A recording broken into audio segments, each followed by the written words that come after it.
Hello, everyone, and welcome back to another episode of Conscious Leadership.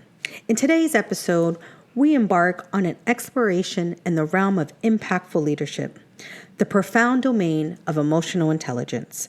Accompanying me is a distinguished guest, Eva Henry, a seasoned U.S. Air Force veteran renowned for her expertise in emotional intelligence and resiliency.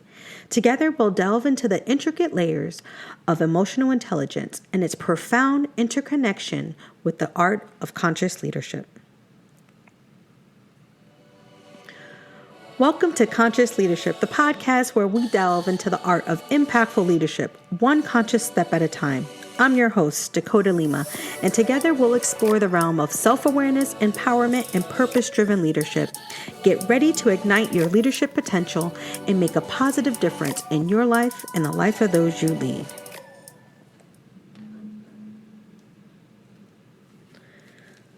Emotional intelligence, often referred to as EQ, is the ability to recognize, understand, manage, and effectively use your own emotions as well as those of others.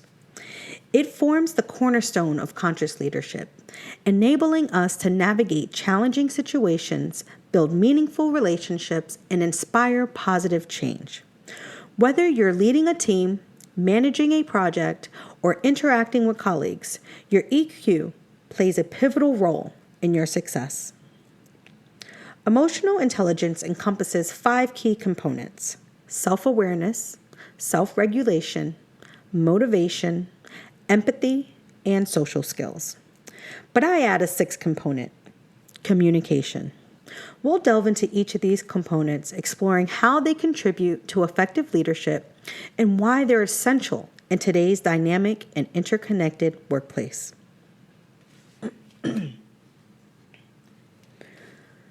Emotional intelligence and conscious leadership are intertwined concepts that fuel impactful and transformative leadership. In the context of conscious leadership, EQ acts as a guiding compass, enabling leaders to navigate complexities with empathy and authenticity. Let's explore how these 6 key components of emotional intelligence are pivotal to the practice of conscious leadership. Self-awareness, the keystone of conscious leadership. Conscious leadership begins with self-awareness.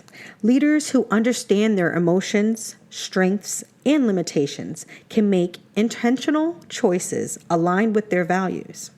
Self-awareness fosters authenticity, enabling leaders to be genuine and transparent with their teams. This component encourages introspection and continuous self-improvement, ensuring that conscious leaders are in tune with their inner selves and their impact on others. Self-regulation, embracing calm amidst complexity. Conscious leaders demand the ability to self-regulate, to manage emotions and responses wisely. Leaders who practice self-regulation can navigate challenging situations with composure, making decisions that reflect their values rather than impulsive reactions. By remaining centered, conscious leaders create a stable environment where teams feel supported and secure. Motivation, igniting purpose and inspiration. Motivated leaders are driven by purpose beyond personal gain. Conscious leaders with high motivation inspire teams by exemplifying dedication and commitment to a greater mission. Their enthusiasm is contagious, fostering a shared sense of purpose within the organization. This motivation encourages continuous growth and empowers team members to reach their full potential. Empathy, cultivating connection and compassion. Empathy is a cornerstone of conscious leadership. Leaders who practice empathy understand and regulate the feelings of others, creating an atmosphere of trust and inclusivity. By acknowledging the experiences of team members, empathetic leaders build strong relationships and promote a culture of mutual support. This component enables leaders to make decisions with the well-being of their teams in mind. Social skills, nurturing collaborative environments. Conscious leaders excel in social skills, fostering open communication and collaboration. Effective social skills allows leaders to build meaningful relationships, resolve conflicts constructively, and communicate with clarity and authenticity. By valuing diverse perspectives and facilitating an open dialogue, conscious leaders create a harmonious, inclusive work environment. Communication, the art of connection and transparency. Communication is the bridge that connects conscious leaders with their teams. Transparent and empathetic communication is essential for building trust and fostering a culture of openness. Conscious leaders use effective communication to share their vision, align goals, and provide feedback. By being attentive listeners and adept speakers, they create an environment where ideas flow freely and understanding thrives. The unification of emotional intelligence and conscious leadership are not isolated concepts, but rather interconnected principles that elevate one another. Each component of emotional intelligence enhances conscious leadership practices, fostering a leadership style rooted in self-awareness, empathy, and effective communication. When these components harmonize, leaders cultivate workplaces where authenticity, collaboration, and positive impact thrive, shaping a future defined by mindful and transformative leadership. Now we're on to one of my favorite segments of the show, Act Like a Boss and Lead Like a Woman. In this special segment, I'm excited to introduce to you our esteemed guest, Eva Henry, U.S. Air Force veteran. Eva is an expert in the field of emotional intelligence and resiliency. With 20 years of experience as a leader, Eva has been dedicated to helping individuals and teams harness the power of their emotions for personal and professional growth.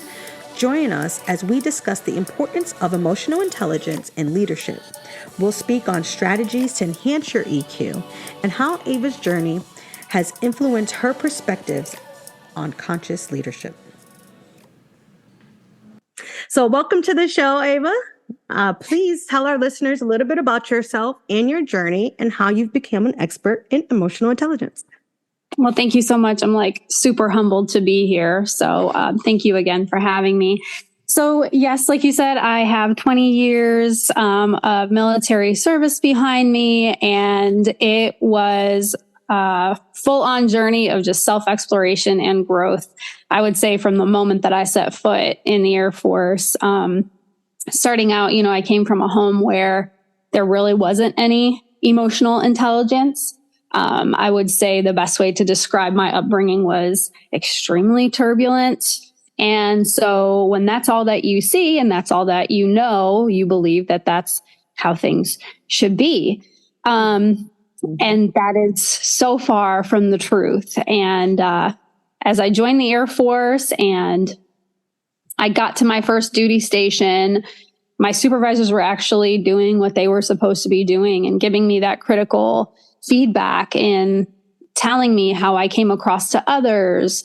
And that was hard to hear, and it took some time, but that is what really essentially helped me to understand how far I still had to go. I was always a hard worker. I was always very, very dedicated to whatever it was that I was doing or whatever I was tasked with. But my issue came with just loss of emotional control, whether it was an inspection that was coming up or whether it was, somebody asked me something that maybe put me in a position that looked like I hadn't fully accomplished my job. It was the end of the world. Melt down, right? Precisely, and I did not realize in that moment how I was affecting others. And I think that's one of the main keys of emotional intelligence is that you do nothing that doesn't affect everybody else. So essentially anything that you do affects other people. And that's something that we have to be very, very aware of. So starting out, you know, like I said, came into the Air Force and started to get that really critical feedback. And it was very difficult. It was really difficult to hear when you're trying your hardest and you're doing your best. And that's not something that they were trying to take away from me, right? That feedback was good. That was great. It was just, listen, this is how you come across, and you got to calm down because you're difficult to deal with, right? You're difficult to be around because people don't want to walk on eggshells, right? That's not something that builds trust. It's taxing. There's a tax in having to massage somebody's feelings and emotions consistently, because you're not sure if they're going to have an emotional outburst or how they're going to react, regardless of what the situation is. And so that is where that self-awareness piece started to really become critical for me. And it didn't develop, I would say, very much until I think my 7th year in the Air Force. That was the year that changed everything for me. And that was the year that I became a leadership instructor. So would you say the first 7 years that you were in, so you were just still kind of battling like, oh, I'm coming across this way, but not really understanding how to navigate the change yet? Precisely. And I think, yeah, you absolutely hit that spot on. And that was because I was getting that feedback, like, you need to do this, you need to do this, you need to do this. But there was nothing actionable, right? There was nothing, they were calling me out, but they weren't calling me up, right? Gotcha. There was that mentorship piece, that critical piece of like, I'm going to show you the way or model this after me, was missing. And so I was trying to navigate it on my own, but I was missing the mark for sure. Yeah. And so I say that 7th year when I became a leadership instructor really changed the trajectory of my thoughts, because I was held accountable like I had never been held accountable before. You know, I think we are fairly held accountable to doing our job in the Air Force, but not so much how good of a teammate we are, how good of a team member we are, how good of a leader we are. And that piece is critical. So I fell into the extremely capable hands of then Master Sergeant Michael Page, who was my direct boss. And he really had an incredible balance of support and challenge. And so he knew exactly what every single one of us was capable of. And if we fell short of that, he ensured that he was very candid about what it was that we could do better, to include the emotional piece of it, because he was 100% dedicated to building a team that trusted each other, had each other's back 100%, was transparent with one another, could be vulnerable with one another. And that type of team where we were literally a well-oiled machine, a team that I can't say I've ever been part of since that point, takes that critical feedback. And that was exactly what got me, I think, to where I needed to be. And just so that those of you who are not familiar with the military, what she's talking about is in the military, as you get through different stages in your career and advance in your rank, they put us through different types of leadership schools. And so if you're going to be selected, because you actually have to be selected to become an instructor. So they only try to pick the best of the best to become instructors, because you are literally the people who are creating the leaders in the military. So the airmen go to this school and they learn how to become a leader. So of course the person teaching needs to know how to be a leader. And so that's what when she's talking about being a leadership instructor, that's what she was doing. She was actually an instructor, the person teaching our airmen how to become sergeants and how to become leaders in the Air Force.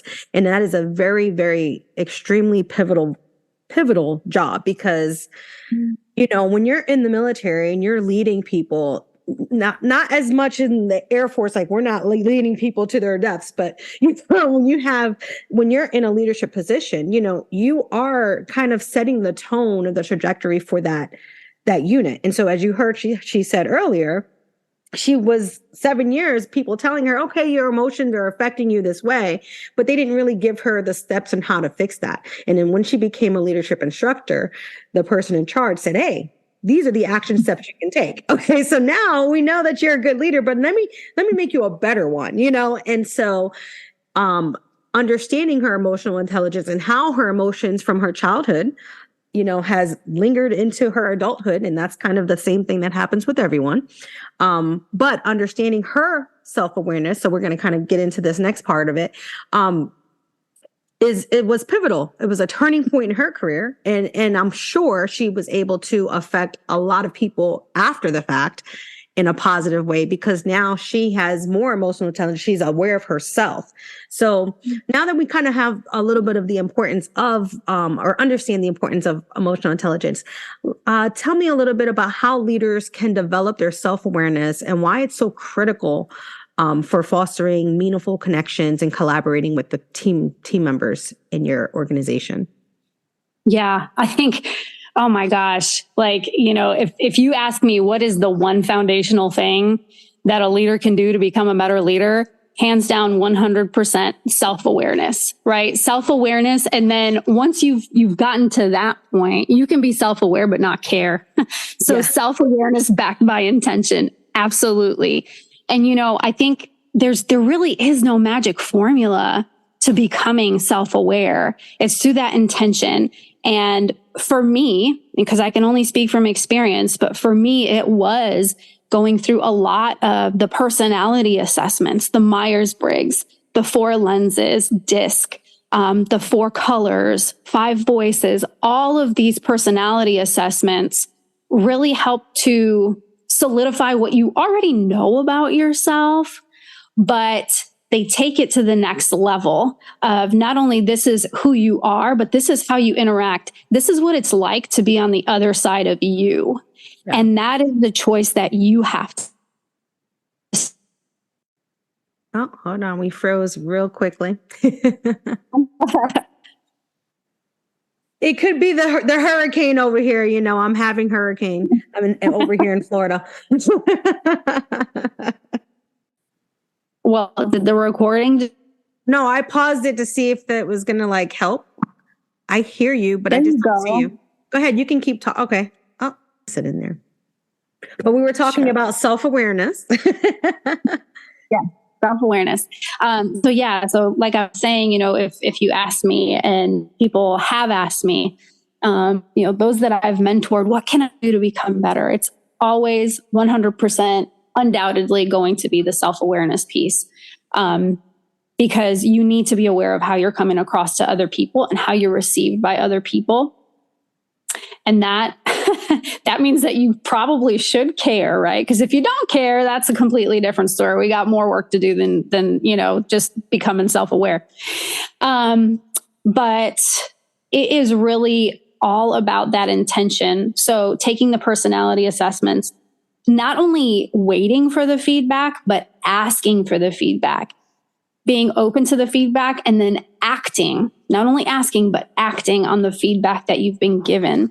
And actively listening, just really, truly trying to understand what it is that the individual is saying, and not getting discouraged by it, but understanding that anything that might come across as less than favorable, right, or might not meet your expectations of, what you thought or how you thought you were coming across, is really just help in a conversation format. That's really all it is. And you choose what to do with that. Yeah. And I like how you brought up the assessments, because that is very important to actually understand your people as well. Like you said, you understand yourself and how you come across. But if you're leading a group of people and you don't understand the people you're leading, then it's going to, you're not really going to be able to communicate effectively with them, because different people receive things differently, and being able to understand who's more assertive or who's more introverted and who, is more analytical. Mm-hmm. And that also helps you to be able to communicate the mission that you're trying to accomplish and put the people in the right places. You know what I mean? Put people in the areas where they're stronger. And, if they may be weak over here, okay, well, maybe not let this person be the spokesperson for the group because they're more like timid, but they like to crunch numbers and do this. Okay, so you could be like the person doing this, like you're able to utilize people in areas that they feel more comfortable. And that's going to in turn make them feel more confident in doing their job. Like you were saying, he kind of knew what areas you guys needed to work on because he took the time to figure out you. And when you take the time to figure out not just yourself, but the people you're working with, then you're going to become an even better leader. And I like the part that you talked about communication, because I actually add that when I talk to people about emotional intelligence. I know there's mainly like 5 main areas, but I add a 6th, and I add communication on that because I feel like communication is such a pivotal key component in leadership, because if you can't communicate effectively, you're not going to be able to get anything across to anyone. It doesn't matter how great you know yourself and how great you know them. You have to be able to communicate what you need, what needs to be done. And like you said, give them the constructive feedback so that they can make changes, because as a leader, ultimately you want to inspire and you want to mentor and you want to be a servant leader. You want the people under you to become better, because if your team is better, then that's going to make you better, so that's exactly it. I think you hit the nail on the head, but sadly, I think there are some people who fear being replaced. Yeah. Which, as a leader, I think every single one of us should strive for understanding that we will be replaced at some point. So our real advantage is in fortifying that replacement to be better than we are, right? Exactly. That's your legacy, really. Exactly. But we fail to do that a lot of the times just because of the insecurity of like, well, they'll be better than me. Well, yeah. That's what that's the goal, right? Like that's what you want, do better. But yeah, and on the flip side of all that goodness, that was Mike Page, we ended up getting a new boss who, because like you mentioned, that communication piece, sadly completely decimated that team.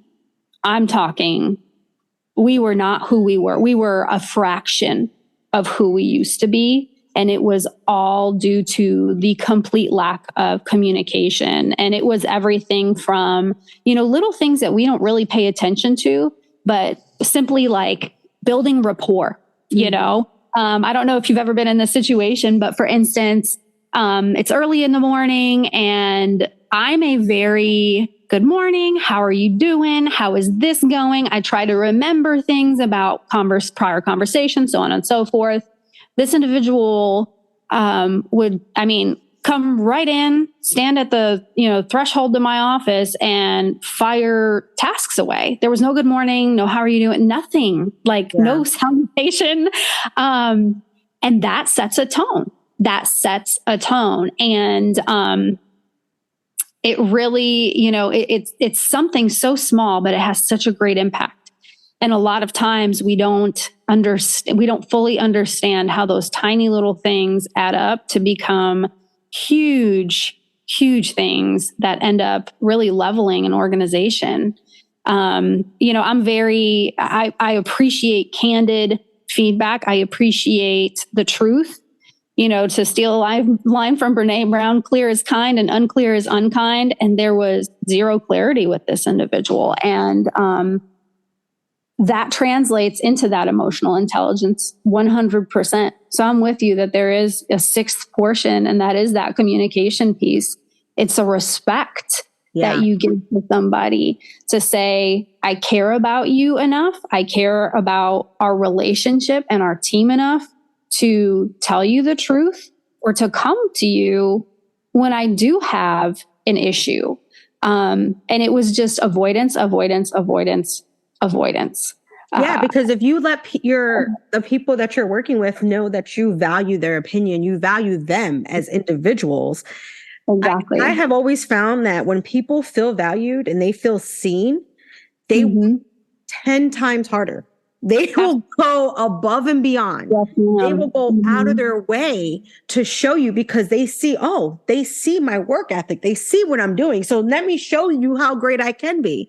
Versus if you just Awesome. kind of brush people off, then that's when you get workers who are like, oh, is it time to leave yet? Like, I can't wait to Yep. get out of here. Oh my Yep. God, take extra 5 minutes for lunch, walk in late. Then they don't care. So if you Right. don't show that you care, they're not going to care. And um, and especially like with the change in the world, like with COVID coming, you know what I'm Yes, saying? ma'am. Like Mhm. if you're as a leader, you set the tone for everything. And so when you have change, and change is inevitable, changes happens in life all the time. I mean, that's just the factor of life, right? And so we have to be able to adapt. We have to be able to um get people from one point to another in all of that chaos. But if you can't communicate, if you can't be, on point, then, how can you expect your team, like if you don't have the confidence, how can you expect your team to be confident? And so kind of Exactly. another portion of emotional intelligence is adaptability. And Yes. it's becoming, crazy important today because like I said, of COVID and just kind of the life has changed. But, give me some insights on how leaders can use emotional intelligence to navigate these changes. Sure. Yeah. This one, by no fault of my own, I'm a little like familiar with, just like you said, because of the COVID situation, and really anything else that comes at you as a leader. I think adaptability is way up there. I think it's honestly becoming even more important than IQ and EQ at some points, just because of the rate of the world right now, Yeah. But I think first and foremost, you have to understand that you cannot be in love with your wins.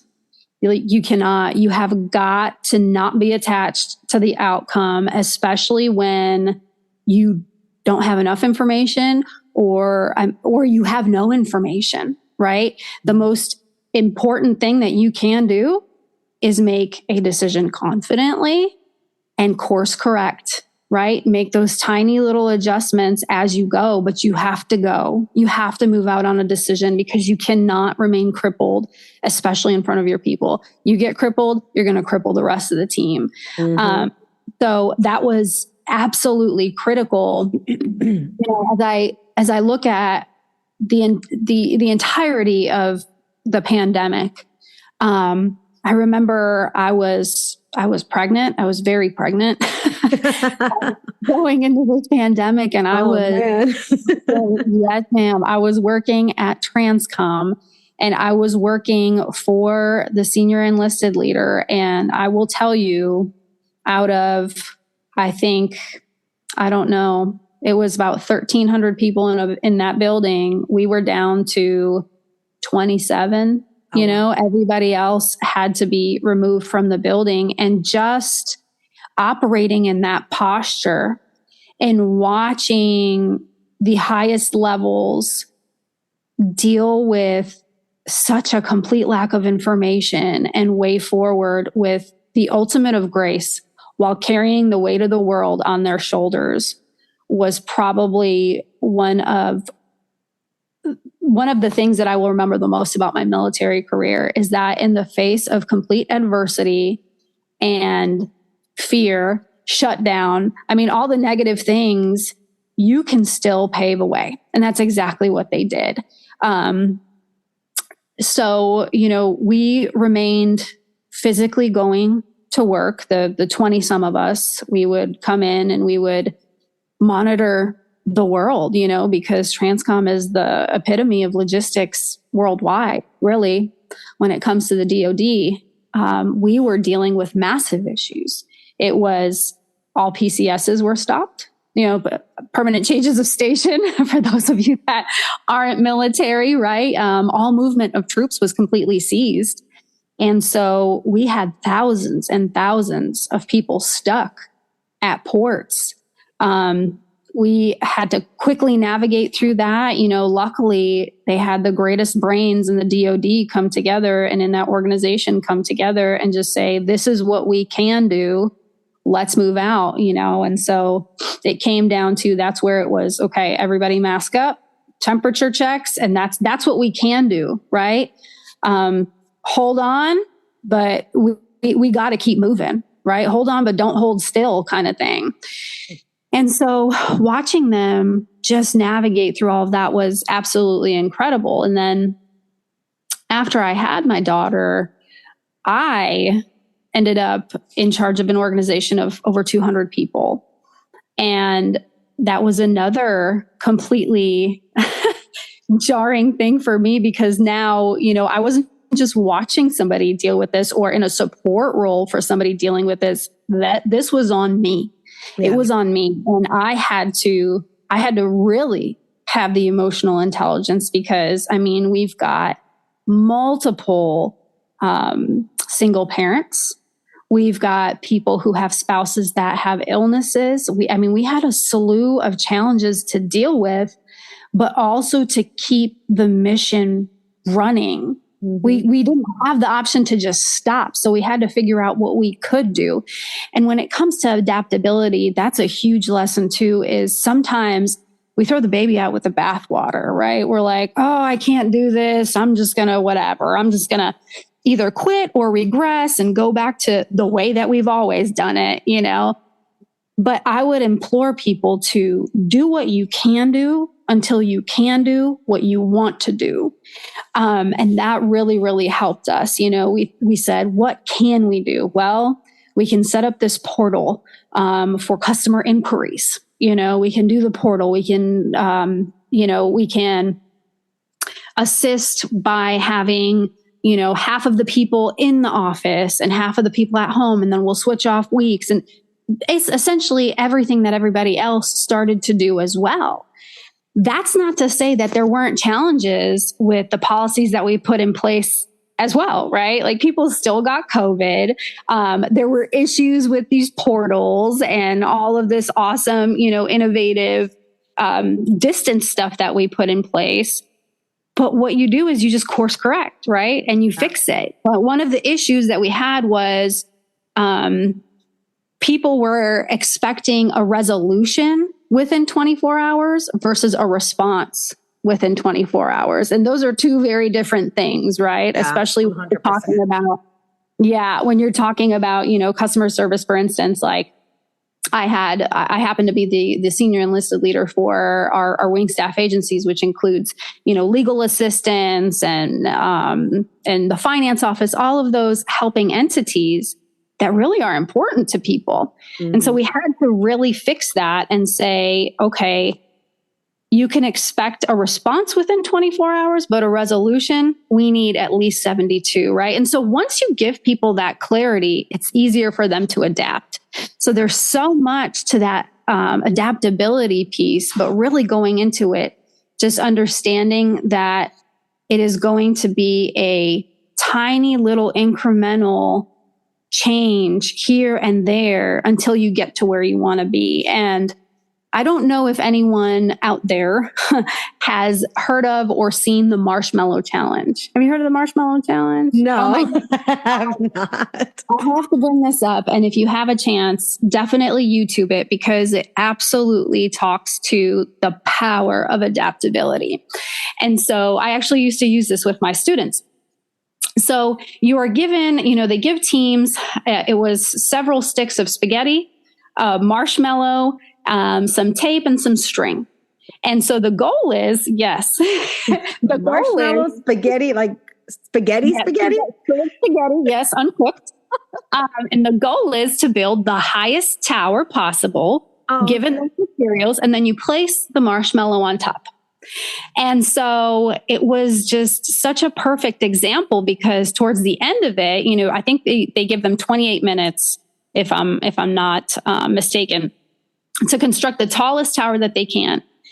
The most successful group happened to be kindergartners. Wow, that is hilarious. Yes.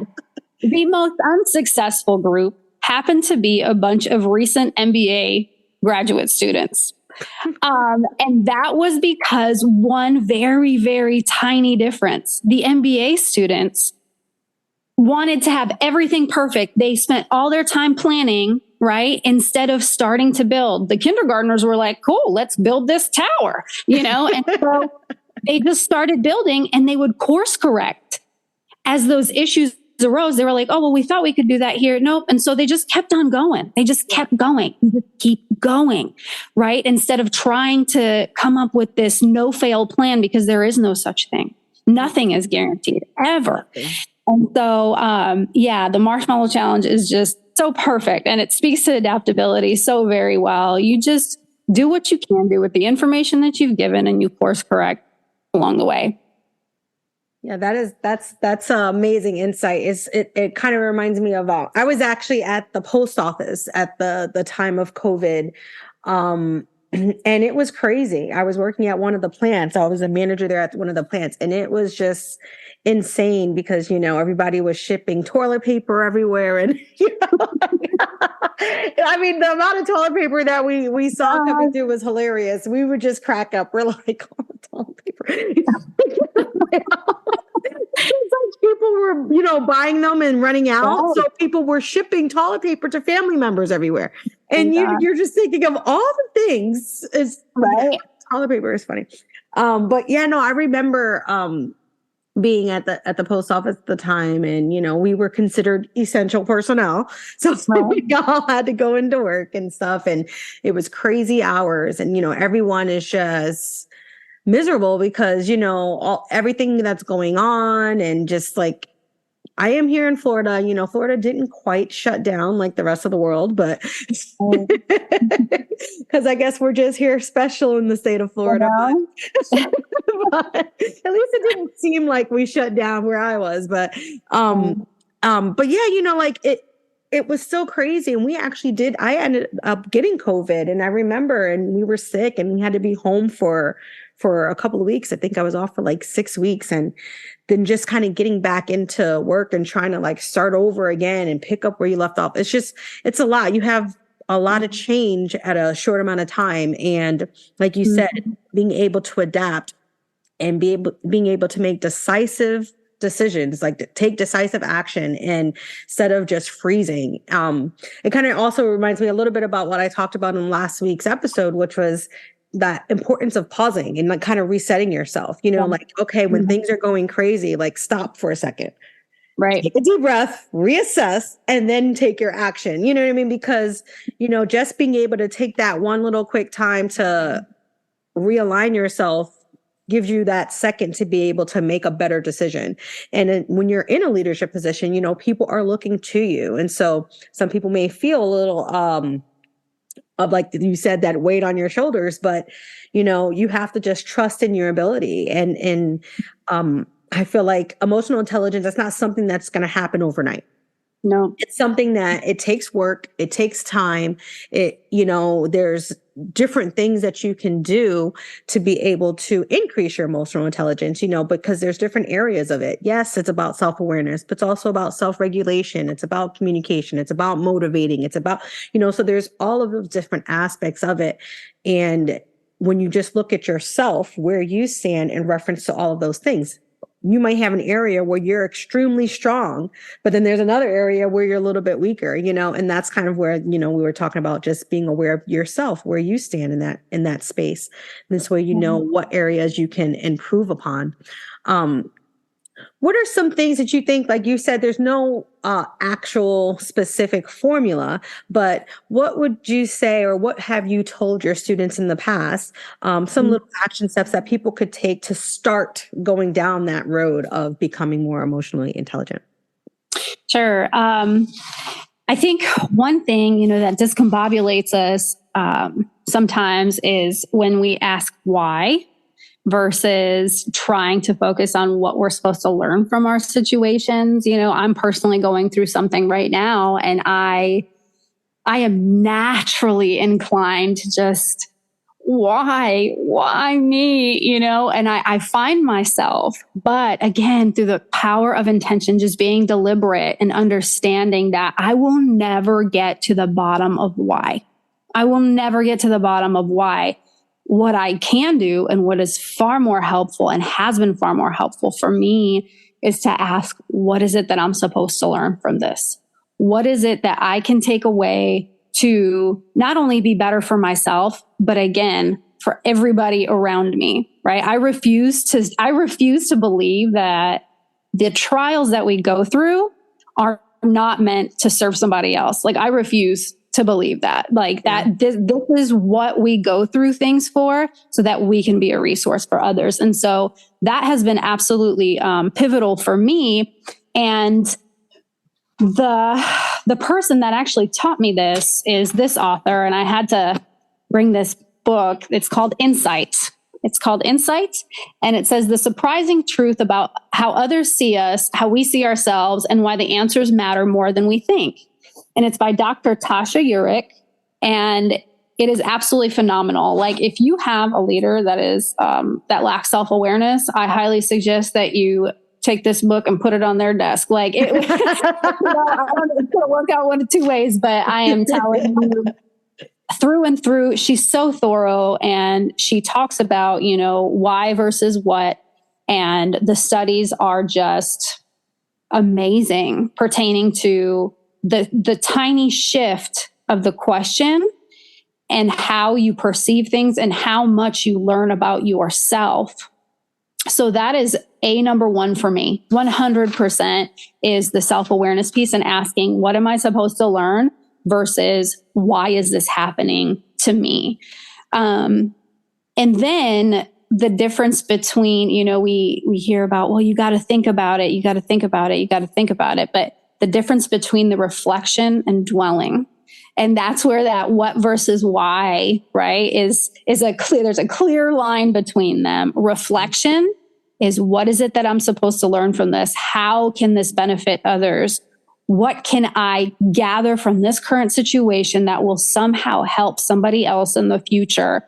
How is this going to make me better, right? Versus why, that's all dwelling. That's all dwelling, and it's going to keep you stuck. Dwelling keeps you stuck. Reflection helps you move forward. One way that I have found to reflect for me that has been amazing is journaling. I love journaling. I have a gratitude journal, and it's incredible how when you do it for a while and then you kind of fall off, you automatically feel a shift in your energy. I fell off for a little while after I retired, and it was just remarkable what a shift in self-awareness and emotions there is when you start to really, again, be deliberate about noticing all of the good in your life. And it is really as simple as, there was a gentleman that held a door open for me today, or somebody let me go first at a 4-way stop, or what have you, whatever it is, it's just being completely deliberate.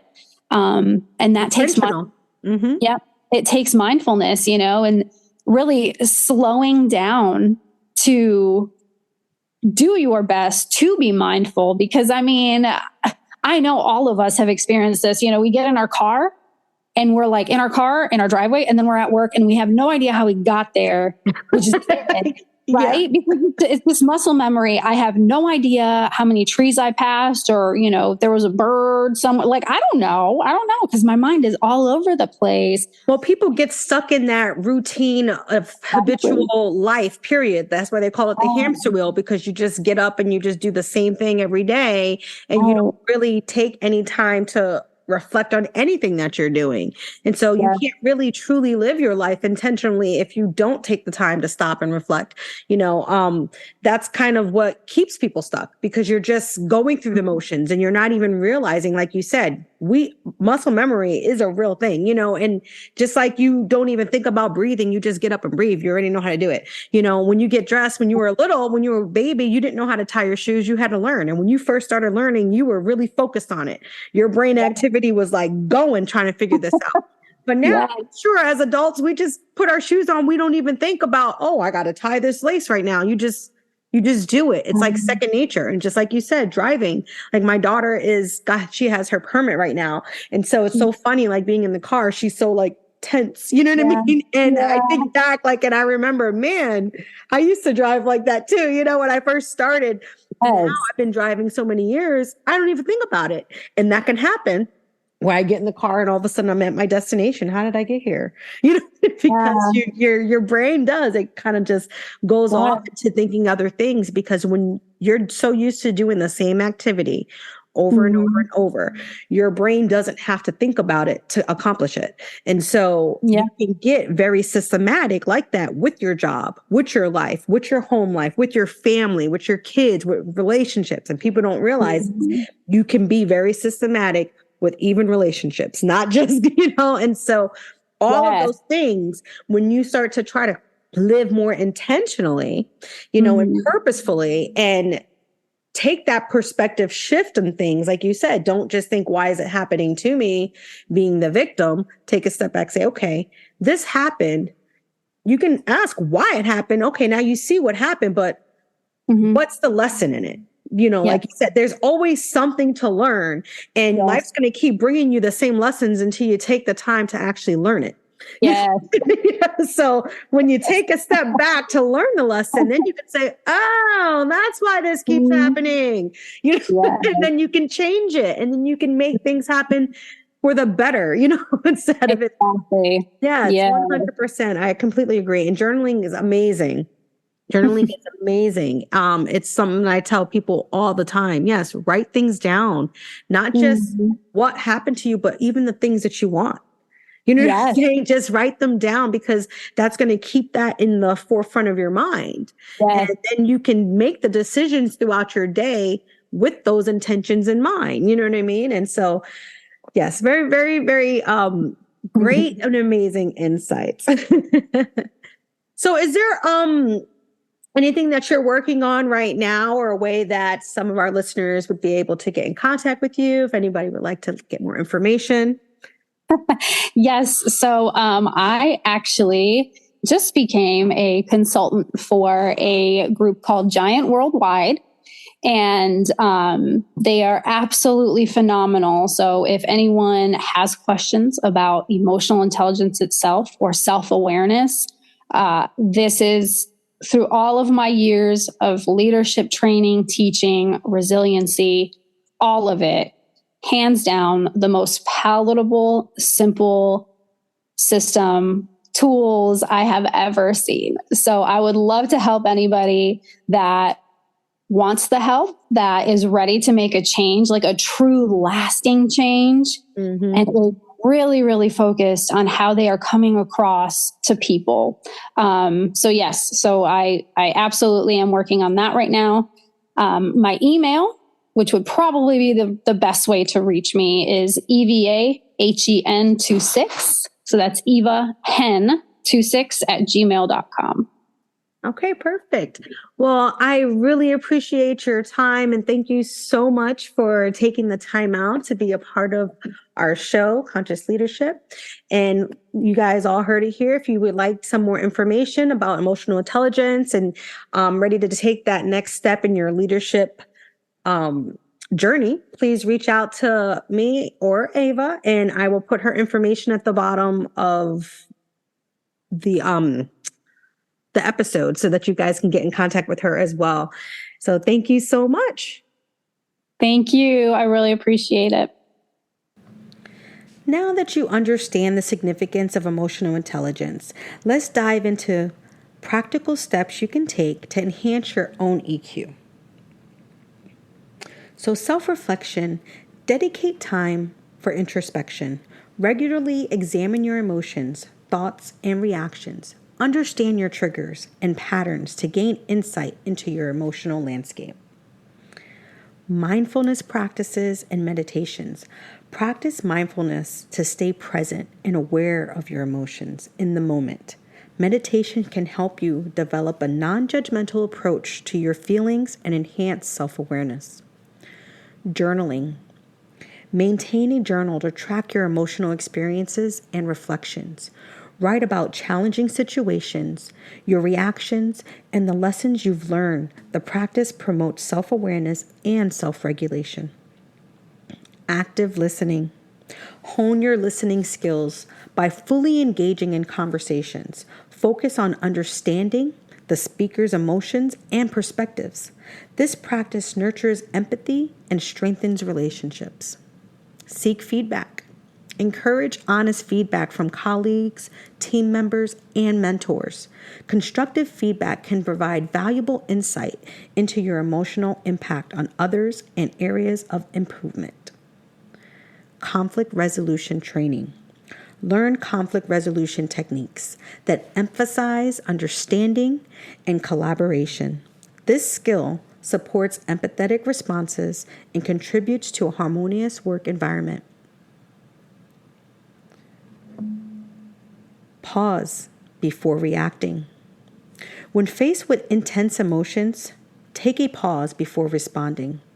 This prevents impulsive reactions and gives you time to choose a thoughtful response. Develop a stress management technique. Stress can hinder emotional intelligence. Incorporate stress relief practices like exercise, deep breathing, or creative hobbies into your normal routine. Role modeling. Observe leaders known for their emotional intelligence. Analyze their behaviors and responses and interactions to gain insight into practical application. Continuous learning. Read books, attend workshops, and engage in online courses focused on emotional intelligence. Learn new strategies and perspectives that can enrich your EQ toolkit. Remember, developing emotional intelligence is a continuous journey. Consistency and dedication to these practices will gradually elevate your emotional intelligence, supporting your role as a conscious leader who fosters authentic connections and positive change. As we wrap up this episode, remember that emotional intelligence is a skill that can be developed over time. By investing your emotional well-being and honing your EQ, you'll not only enhance your leadership effectiveness, but also create a positive ripple effect within your organization and beyond. Thank you for tuning in to another episode of Conscious Leadership and joining us on this enlightening journey through the realms of emotional intelligence. I hope today's insights have ignited your passion for empowered and purposeful leadership. Remember, conscious leadership is not just a destination, but a continuous journey of growth and transformation. If you've enjoyed this episode, please be sure to subscribe and share it with fellow leaders. Stay tuned for our next episode on building confidence as a leader. And as we continue to explore the strategies and insights that empower us to lead with purpose and authenticity. Until next time, keep thriving, keep leading, keep growing. This is Dakota Lima, signing off. Thank you.